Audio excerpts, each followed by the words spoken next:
Un très grand bonsoir à tous. Bonsoir, chers participants, bonsoir et merci d'être présents à ce rendez-vous mensuel. Donc, rendez-vous qui porte sur le point marché avec Carmignac en compagnie aujourd'hui de William Charon, spécialiste produit chez Carmignac. Coucou William. Bonjour Iman, bonjour à tous, enfin bonsoir Alors, plutôt. donc, dans un premier temps, tu vas effectivement, comme d'habitude, nous commenter les principales évolutions du mois passé. Oui, alors là, cette fois-ci, j'ai même fait un petit peu plus grand parce que j'ai même vu l'évolution pendant l'été. Parce que je vais vous parler du mois de juillet et d'août, hein, parce que je pense que c'est un moment assez important. On a traversé voilà, un mois d'été, on a tous pris nos vacances, hein, en tout cas je l'espère. Et je pense que c'est bien aussi de faire un petit, voilà, de prendre un peu de distance et de voir ce qui s'est passé tout au long de l'été. Alors, si on étudie les chiffres ligne par ligne, on s'aperçoit qu'au final, les mouvements n'ont pas été si importants que cela. Néanmoins, ces chiffres donc du mois de juillet et du mois d'août, ils cachent une certaine volatilité. La volatilité, elle a notamment eu lieu à partir, enfin fin août, enfin, elle a eu lieu en juillet d'un côté plutôt à la hausse, début août plutôt à la baisse, et elle est remontée fin août, hein. Il y a eu une détente sur les marchés des taux au cours des dernières semaines du mois d'août, hein, qui a permis un petit peu d'éviter le pire. Sinon, on aurait des chiffres, notamment sur les actions, qui auraient été beaucoup plus négatifs. Alors, l'orientation des marchés actions en juillet et en août, ça a été dicté par un scénario macroéconomique qui a été assez évolutif. En juillet, on a eu des actions qui ont du coup rebondi sur un mouvement un petit peu, alors, dans le jargon financier, on parle souvent de FOMO, donc qui est un petit peu ce qu'on appelle fear of missing out, qui est un petit peu une notion où les marchés montent, on a envie d'être dedans, donc bah, on rachète. Donc il y avait un peu cette peur de manquer des opportunités, alors qu'on avait des bonnes surprises économiques. Alors on avait des surprises économiques américaines qui étaient positives, on avait un ralentissement de l'inflation, on avait également des bénéfices qui étaient meilleurs que prévu, et ça a renforcé cette thèse d'un atterrissage en douceur. Puis ensuite, au mois d'août, on a eu une vigueur de l'économie qui était devenue presque trop préoccupante, car elle a ravivé un petit peu les craintes selon lesquelles les taux devraient aller encore un peu plus haut, et c'est ce qu'on s'est attendu sur le marché également du côté de la Fed. Et ensuite, on a également eu certaines mauvaises nouvelles économiques. Alors tout d'abord en zone euro, on va en revenir un petit peu, ce sera la suite de cette conférence, mais également en Chine. Je crois qu'Axel, vous en avez un petit peu parlé la dernière fois. La Chine n'a pas vraiment rassuré d'un point de vue économique, et ça a expliqué voilà, des gros mouvements sur les marchés chinois et même sur les marchés émergents.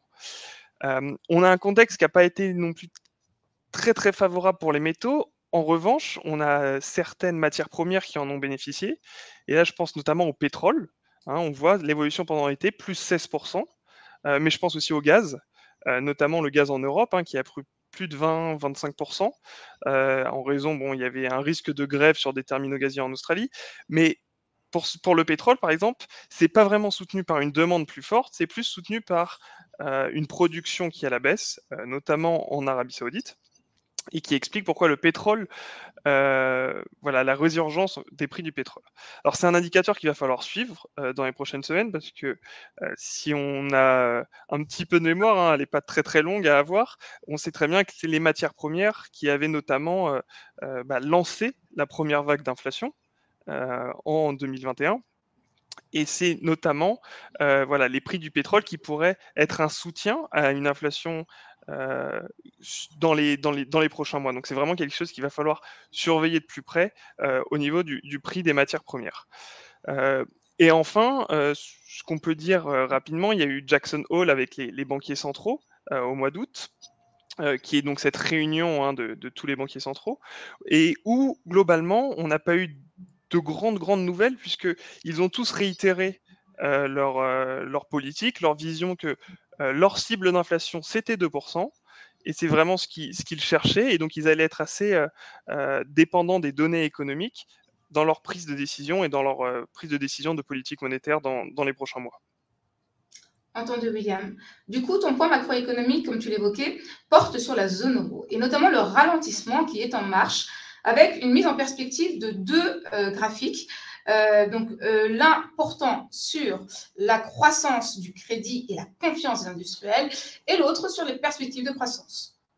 Oui, tout à fait. Alors, je vous en parlais, les États-Unis ont vraiment surpris dans leur résilience d'un point de vue des données économiques et notamment de la croissance. Euh, Néanmoins, la zone euro, c'est un petit peu différent. Et ce qu'on observe en zone euro, c'est un ralentissement qui est en marche. Ce ralentissement, il s'explique de beaucoup de façons, mais la principale, et je pense vraiment l'idée à retenir, c'est que la transmission monétaire est beaucoup plus efficace en Europe qu'elle ne peut l'être aux États-Unis. Et cela, on le voit avec ces deux graphiques, mais notamment on le voit sur le graphique de droite avec les prévisions de croissance du PIB européen par rapport au PIB américain. On voit que la chute a été à peu près la même. Néanmoins, on voit que le PIB américain, il a surpris à la hausse. Et donc, les surprises économiques ont été importantes. On voit que au début de l'année 2023, on a eu également en Europe des surprises positives. On en avait déjà parlé, je pense, si on retourne dans nos discussions de début d'année. Il y avait notamment l'Europe, on s'attendait à une récession très profonde, notamment à cause des prix du gaz, si on s'en souvient bien. Et finalement, ça a été un été qui a été un hiver pardon qui a été plutôt qui avait été plutôt clément exactement. Donc on voit cette petite hausse de début d'année, mais depuis 5-6 mois, on voit que les perspectives de croissance en Europe sont assez faibles. Elles demeurent faibles, elles restent à un niveau faible. Et si on voit que ce soit la confiance des industriels ou les prêts aux entreprises, hein, et donc les prêts aux entreprises qui baissent drastiquement, qu'est-ce que ça veut dire? Ça veut dire que la transmission monétaire, donc les taux qui remontent du fait des banques centrales, ont justement peser sur l'investissement et donc vont peser sur la croissance dans les prochains mois. Donc c'est vraiment ce qui explique le ralentissement en zone euro, c'est vraiment cette remontée des taux en Europe et notamment par la Banque centrale européenne et une transmission monétaire, donc une transmission de cette remontée des taux qui se fait un petit peu plus rapidement en Europe. Donc un durcissement des conditions de refinancement, en fait. Exactement. D'accord. Alors, sur le plan micro, tu as voulu justement faire un focus à présent sur les taux longs, notamment qui ont battu des records, en fait, qui ont atteint des records. Alors, oui, mais juste avant de vous... Non, c'était exactement ça. Mais avant de vous parler vraiment des taux longs et qui atteignent des records en Europe, justement, en fait, c'est un petit peu notre minute pédagogique qui va tourner sur, en fait, qu'est-ce qu'un taux long? Et qu'est-ce qu'un taux d'intérêt à long terme? Donc il y a quelque part, alors c'est pour simplifier, encore une fois, on est sur de la théorie, il y a bien évidemment d'autres facteurs qui peuvent influencer les taux courts, les taux longs, mais néanmoins, les principaux facteurs qui vont affecter les taux d'intérêt à long terme ne sont pas les mêmes que les taux d'intérêt à court terme. Alors les taux d'intérêt à court terme, donc taux d'intérêt à court terme, hein, c'est moins d'un an, ils vont être extrêmement influencés par la politique monétaire. Et donc par cela, par justement Christine Lagarde, hein, ses décisions de relever les taux, ça va vraiment influencer ces taux à court terme. Les taux à long terme, eux, ils reflètent autre chose. Ils reflètent tout d'abord les anticipations de croissance, les anticipations d'inflation, et ensuite une prime qu'on appelle une prime de terme. Et c'est vraiment important de garder cela à l'esprit, c'est-à-dire que voilà, les anticipations de croissance, qu'est-ce que c'est? C'est des anticipations de croissance de long terme. C'est-à-dire que, bien sûr, il y a un petit peu de cyclique, hein, on va regarder un petit peu de conjoncturel, donc ce qui se passe à un moment, mais il y a également de la croissance structurelle. Donc on va regarder par exemple la démographie. Est-ce qu'il y a une population active qui augmente ou au contraire qui diminue? On va regarder également la productivité. Donc ça, c'est des anticipations de croissance de long terme. Ensuite, on va regarder les anticipations d'inflation. Les anticipations d'inflation, ce n'est pas l'inflation aujourd'hui. C'est l'inflation dans 5 ans, 10 ans. Et ces anticipations d'inflation, c'est notamment ce qui a expliqué, et je vais y venir par la suite, la forte montée des taux depuis maintenant 1 an et demi, des taux longs. Et enfin, on a une prime. Alors, cette prime, elle représente quelque part une compensation hein, que les investisseurs peuvent demander, exiger pour détenir des obligations à long terme plutôt que des obligations à court terme.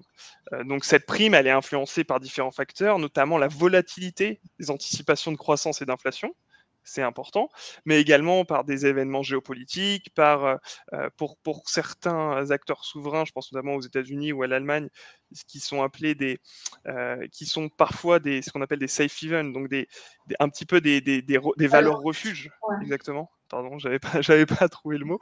Des valeurs refuges. Donc ça peut également influencer cette prime. Mais pour reprendre, les taux d'intérêt à long terme, c'est vraiment anticipation de croissance et anticipation d'inflation. Et je pense que c'est vraiment ce qui est important. Et donc, si on regarde sur la slide suivante. C'est l'illustration que tu as apportée justement avec les taux allemands, pour le coup. Exactement. Pour rester sur ce terme européen, si on regarde les taux allemands à 10 ans, on voit que les taux allemands à 10 ans, ils ont énormément augmenté au cours de l'année 2021-2022. Plus 2022 d'ailleurs que 2021, et ça s'explique notamment parce que les anticipations d'inflation à long terme sont remontées. Si on reprend l'histoire en 2019, les anticipations d'inflation de long terme étaient très très bas. Ils sont maintenant aux alentours de 2,5%, je crois, sur la zone euro, hein, mais à long terme. Hein. La BCE tape sur plus de 2,5% en 2025, et on est sur les marchés un petit dans ces eaux-là également pour les prochaines années. Et donc ces taux d'inflation de long terme qui remontent, et ben ça fait que ça va monter les taux longs un petit peu plus haut. Ils ont été également, ces taux, ils ont également monté parce que les banques centrales et donc les taux court terme ont monté. Donc la prime qui exige les détenteurs d'obligations à long terme a également monté. Mais c'est juste pour vous montrer que voilà, les taux longs sont maintenant au plus haut. Néanmoins, ce que je montrais, d'un point de vue conjoncturel, la zone euro est ralentie, hein, notamment par une transmission monétaire importante. Et donc, il va falloir voir si les anticipations de croissance de long terme ne vont pas trop bouger, et si justement on peut conserver des taux longs au plus haut comme cela, ou si au contraire on est peut-être au plus haut des plus hauts, et que dans les prochaines semaines, voire plutôt dans les prochains mois, on est un petit peu une détente sur ces taux longs, de fait justement de révision de politique d'anticipation de croissance et même d'anticipation d'inflation. Donc, ce qui t'amène justement, du coup, pour le message effectivement du mois, à indiquer fin du cycle de hausse des taux en Europe, mais pas de changement de cap. Exactement. Alors, on a la chance ou la malchance d'avoir la réunion aujourd'hui, alors que la réunion de la Banque centrale européenne est demain. Et c'est une réunion qui apparaît quelque part un petit peu incertaine.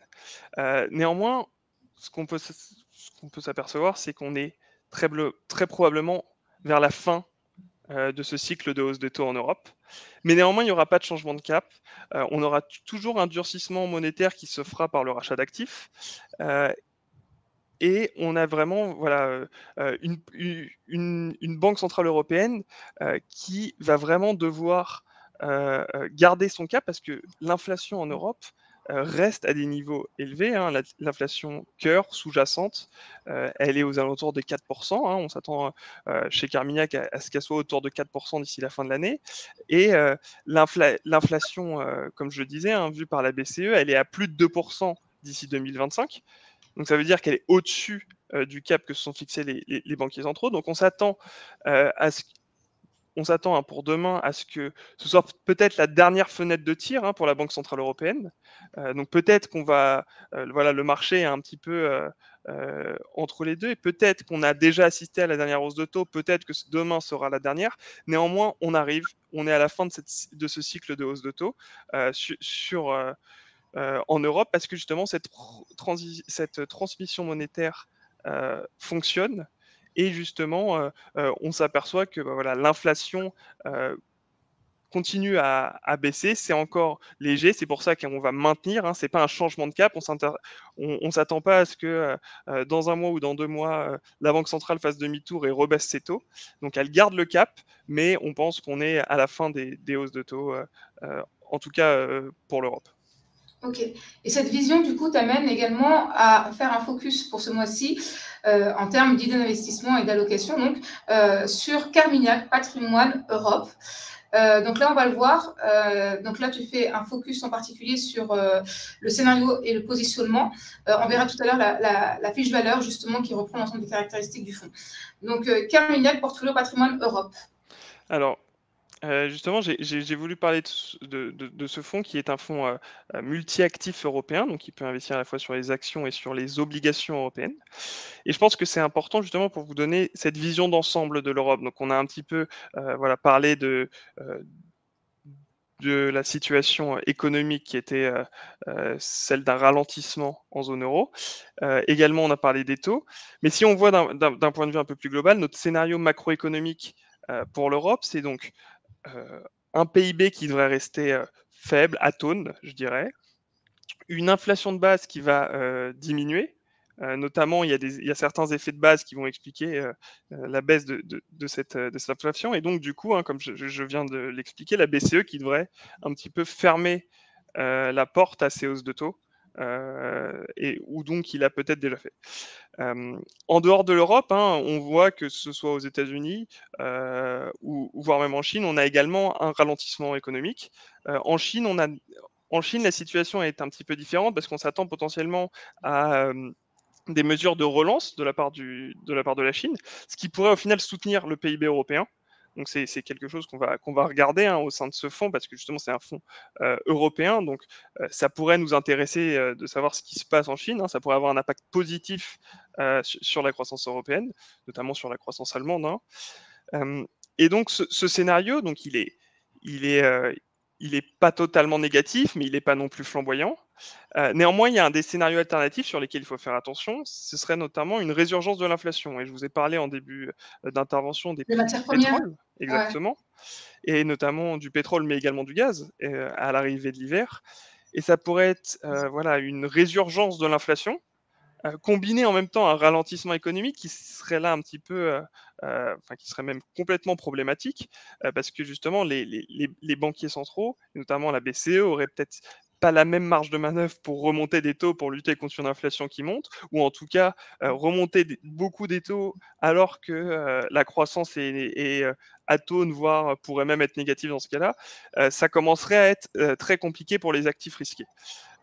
Donc sur nos investissements, pour le moment, on s'attend, voilà, on privilégie les actifs qui ont une sensibilité aux taux élevés, hein, comme je vous l'expliquais. Nous, on pense qu'on est plutôt sur un plateau haut sur sur les taux de long terme.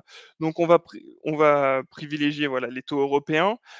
Également, ce qu'on appelle des actions de qualité, donc des actions qui ont peut-être des valorisations un petit peu plus élevées, mais qui sont bénéficiaires, qui pourraient continuer à croître malgré un ralentissement économique.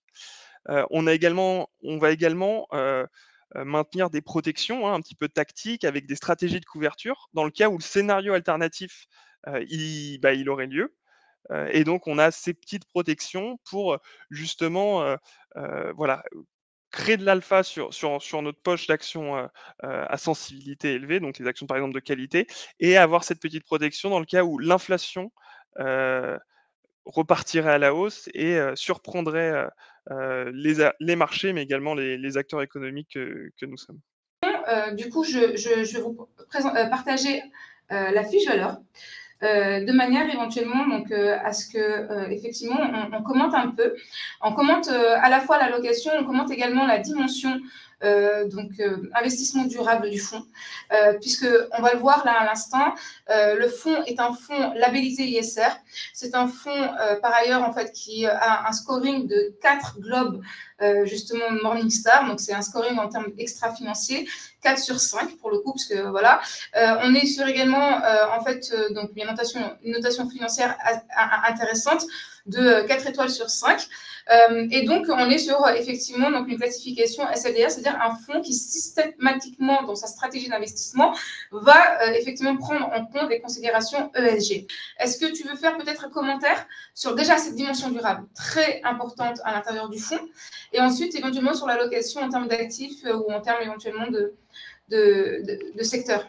Alors effectivement, c'est un fonds ISR, hein, donc il a le label ISR français, il a les 4 globes Morningstar, et c'est voilà, on a vraiment on a des filtres assez stricts à la fois d'exclusion que ce soit sur les actions ou sur les marchés du crédit, et également sur les souverains, mais aussi on a des filtres un petit peu plus positifs, donc on va voir l'apport de certains titres en portefeuille, voilà, aux objectifs de développement durable de l'ONU.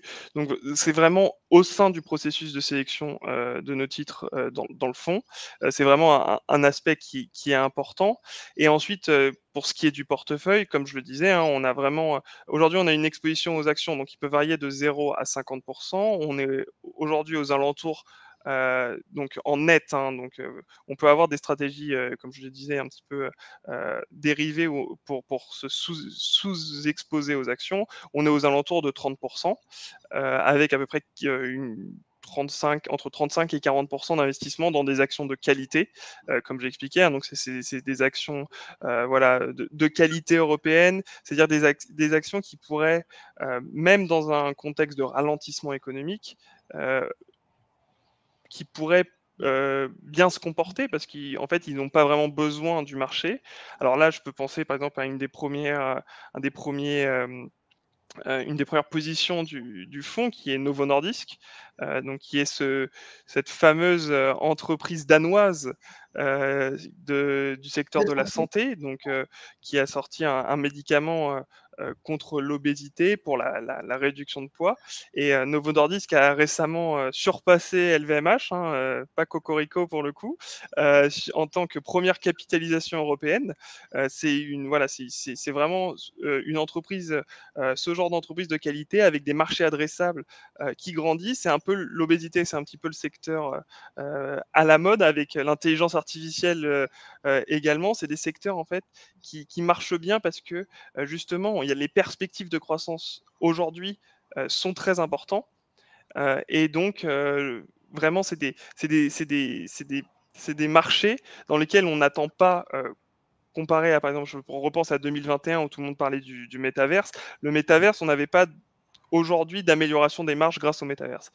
C'était voilà, des projets à 5-10 ans de croissance. Aujourd'hui, que ce soit l'intelligence artificielle ou l'obésité avec Novo Nordisk, on est vraiment sur des entreprises qui ont cette croissance-là tout de suite, qui est présente maintenant. C'est pas dans 5 ans, c'est pas dans 10 ans, ça augmente aujourd'hui les marges de ces entreprises, aujourd'hui ça augmente leur chiffre d'affaires, et c'est en ça que c'est important, et c'est en ça que c'est, depuis le début de l'année, récompensé dans leur parcours boursier. D'accord. Donc effectivement, donc sur cette fiche de valeur, vous allez avoir également donc un certain nombre d'informations sur le track record de performance, bien entendu, sur également donc des données extra-financières et notamment par exemple l'exposition du fonds à des domaines dits éventuellement controversés. Donc c'est intéressant pour vous éventuellement, si jamais effectivement vous avez des convictions donc dans ce domaine-là, de regarder éventuellement le sujet. Peut-être une question en termes sur le plan allocataire, William. La part donc action, liquidité, obligation, est-ce que c'est une part aujourd'hui dite habituelle ou est-ce que plutôt éventuellement on est sur une part liquidité par exemple qui est plus abondante que d'habitude parce qu'effectivement on est un peu sur le qui-vive. Qu'est-ce que tu peux nous dire éventuellement sur cette répartition? C'est un fonds allocataire, hein, donc c'est un fonds diversifié, c'est un fonds qui investit un peu sur l'ensemble des classes d'actifs. Et donc est-ce que tu aurais éventuellement un commentaire à ce sujet? Alors, la part de liquidité a été plus importante à certains moments, notamment dans des moments de tension sur les marchés, hein. Je repense à la période Covid notamment. Néanmoins, aujourd'hui, la liquidité autour d'une quinzaine de pourcents, donc ça pourrait être un peu plus bas. Dans la liquidité, en fait, on prend en compte justement cette exposition aux taux courts. Et donc des taux courts qui sont en ce moment assez attractifs, hein. On a ce qu'on appelle du portage. Néanmoins, on a réduit cette poche liquidité parce qu'aujourd'hui, on retrouve ce même portage, donc ces taux de rendement plus élevés. On trouve des rendements plus intéressants, notamment sur le crédit. Donc le crédit, donc dans la partie obligataire, donc la dette d'entreprise, hein, le crédit c'est la dette d'entreprise, offre des rendements très intéressants. Alors ça peut parfois un petit peu surprendre parce qu'on se dit bah, c'est aussi plus risqué. Oui, c'est également plus risqué. Néanmoins, le rendement risque, et notamment, on peut s'attendre par exemple à plus de faillites d'entreprises. Néanmoins, le portage est à des niveaux tellement intéressants, donc les taux de rendement sont à des niveaux tellement intéressants que voilà, on pourrait supporter une hausse de ces une hausse de ces faillites, et on a vraiment sur le crédit des belles opportunités. Chez Carmignac, on a la chance d'avoir voilà, une équipe crédit qui est vraiment très centrée sur ce sujet, qui arrive également à créer de l'alpha là-dessus, mais c'est vraiment un marché qu'on aime beaucoup d'un point de vue obligataire. Et ensuite, sur les actions, comme j'expliquais, on est généralement en investi autour de 35-40%, et ensuite on peut se couvrir avec des stratégies de couverture. Et ces stratégies de couverture, voilà, sont un petit peu plus tactiques. Bien entendu, on va surveiller plusieurs indicateurs clés économiques qui vont de temps en temps nous dire on va réduire notre exposition aux actions ou nos expositions aux actifs risqués, parce qu'on pense que soit il y a eu un surachat, soit voilà, c'est des expositions qui sont peut-être un petit peu plus tactiques là-dessus. Mais derrière ça, on a un portefeuille de long terme pour créer de la valeur sur le long terme qui est plus de qualité, comme je l'expliquais. Voilà pour justement donc, les informations à livrer. Donc à présent, passons rapidement donc, aux questions. Peut-être une première question, William, sur les couvertures là aussi. Quel type de couvertures sont utilisées à l'intérieur de ce fonds? Alors les couvertures, globalement chez Carmignac, on a des couvertures qui peuvent être assez simples. Donc ça peut être simplement des futurs sur indices boursiers. Donc je pense notamment, voilà, ça peut être le CAC 40, le DAX en Allemagne, le Stock 600, donc qui est un petit peu les 600 plus grandes entreprises européennes. Donc ça peut être vraiment le genre de couverture qu'on peut avoir. On peut également avoir alors, certaines couvertures qui sont un petit peu plus, on va dire, complexes, ce qui peuvent être des options, donc des options d'achat ou de vente sur certains secteurs. Mais globalement, c'est sur des indices. De temps en temps, on peut utiliser des futurs, par exemple, sur des secteurs particuliers. Donc, je ne sais pas, sur la tech, si on a voilà, un portefeuille qui est trop croissance, ou si on veut augmenter la croissance, on va rajouter de la tech. Mais c'est globalement, voilà, on va dire, c'est des dérivés assez, ce qu'on appelle vanille, assez simples, Ok. qui sont utilisés. Ok, William. Donc, qu'est-ce qui est à surveiller au cours des prochaines semaines, sachant qu'effectivement, on se donnera rendez-vous le mois d'octobre pour une nouvelle session? Alors, ce qui est à surveiller, je l'ai dit déjà, il y a la BCE demain. Bien. Donc ça, c'est un événement qui est très important à surveiller, hein. On va dire que voilà, ce que va décider la BCE aura aussi un impact. Ce qu'elle va dire, encore une fois, sera important. On pourra refaire un point le mois prochain sur ce qui a été dit ou décidé. Mais également, on va faire comme les banques centrales et comme notamment la Fed, on va avoir un œil attentif sur les données économiques. Il y a l'inflation américaine qui est sortie aujourd'hui, qui a surpris un petit peu à la hausse.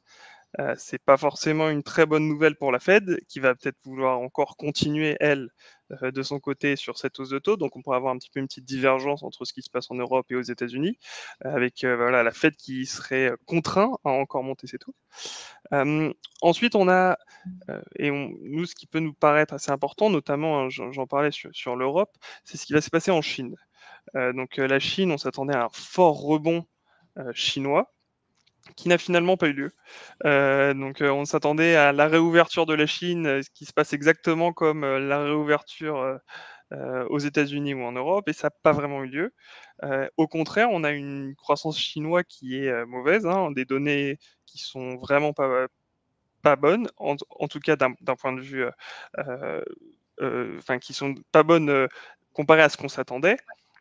Et donc, on se retrouve avec, justement, en Chine, une situation qui est peut-être un petit peu préoccupante, et qui devrait, et c'est ce que, voilà, c'est une vision qu'on a chez Carmignac, qui devrait entraîner une réaction de la part des pouvoirs politiques et économiques.